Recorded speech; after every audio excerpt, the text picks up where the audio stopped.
sorella maggiore che si chiamava Perica senza errore, lancia spesso un aquilone nel vento su cui era scritto liberare l'accento.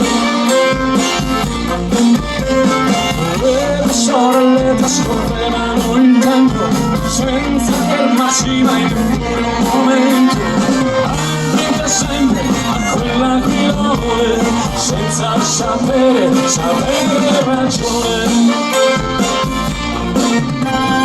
Ma troppo veloci le braccia delle fate e troppo fini quelle dita delicate, strappato nel forte vento quel giorno all'aquilone non fece ritorno.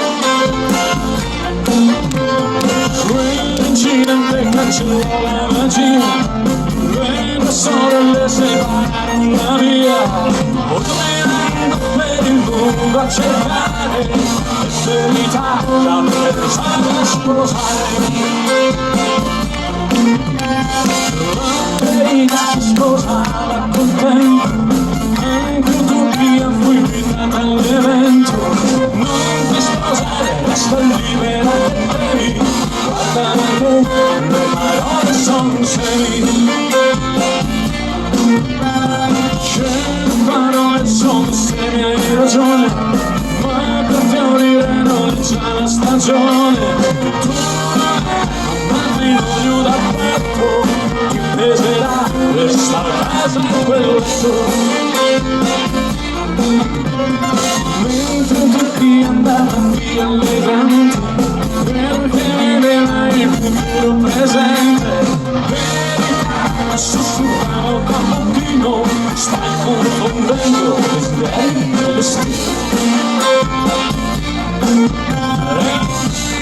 Forse come un torrente, cambiando segno tra passato e presente, ogni notte uno amava e nell'anima lo abbandonava. Per verità, quando si dice il matrimonio non fu mai felice, il tempo non è un marito ideale, avaro, vecchio e anche brutale. Ma in fondo qualcosa mi ha avuto, con tanti amanti lo ha reso cornuto, e alla fine dell'infedeltà ha avuto l'eredità. Mentre utopia che non ha un padrone, ne ha 100.000 senza alcuna ragione, resterà sempre a vagare nel prato, ma l'aquilone non lo ha più trovato, non lo ha più trovato, non lo ha più trovato, no.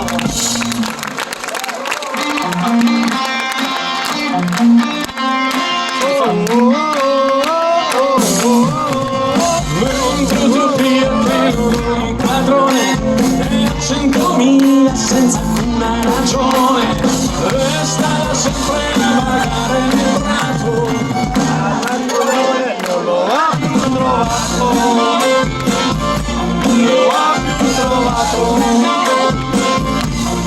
ha più trovato.